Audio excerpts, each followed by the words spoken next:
Night தூங்குறப்ப உங்க கெண்டைக்கால் அதாவது உங்க காஃப் மசில் வந்துட்டு நல்லா இழுத்து பிடிச்சி அசைக்க முடியாமல் உயிர் போகிற மாதிரி வலிக்குதா? இந்த வலி எதனால வருது? இதுக்கு என்ன சொல்யூஷன் இந்த வீடியோவில் பார்க்கலாம் வாங்க. அதுக்கு முன்னாடி இந்த மாதிரி ஹெல்த் இன்ஃபர்மேஷன் வேணும்னா நம்ம பேஜை ஃபாலோ பண்ணிக்கணும்.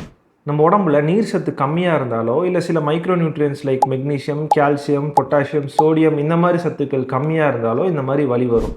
நம்ம உணவில் மெக்னீஷியம் கம்மியாக எடுக்கும்போது நம்ம பாடி செல்ஸ் வந்து மெக்னீஷியம் டெஃபிஷியண்ட்டாக இருக்கும். இதனால் நம்ம மசில் ஃபைபர்ஸில் வந்து கால்சியம் டெபாசிஷன் ஆகும்.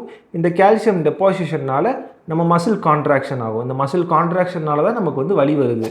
ஸோ இந்த பெயின் வராமல் இருக்க என்ன பண்ணலான்னா, ஒரு நாளைக்கு ஆவரேஜாக 2 லிட்டர் தண்ணி குடிக்கணும். இது இல்லாமல் மெக்னீஷியம் அப்புறம் பொட்டாசியம் ரிச் ஃபுட்ஸ் வந்து அதிகமாக எடுக்கணும். இந்த magnesium and potassium rich foods என்னென்னலாம் நான் வந்து ஃபர்ஸ்ட் கமெண்ட்டில் பின் பண்ணுறேன், பார்த்துக்கணும்.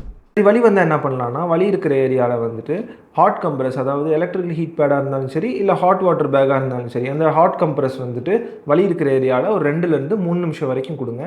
அதுக்கப்புறம் இதுதான் உங்கள் பாதம், அப்புறம் இதுதான் உங்கள் காஃப் மசில்னால் உங்கள் பாதத்தை வந்து நல்லா மேலே ஸ்ட்ரெச் பண்ணும்போது உங்கள் காஃப் மசில் வந்து நல்லா ஸ்ட்ரெச் ஆகும். இப்படி நீங்கள் மேலே வந்துட்டு நல்லா ஒரு 2லேருந்து 3 நிமிஷம் நல்லா ஒரு ஸ்ட்ரெச் கொடுங்க.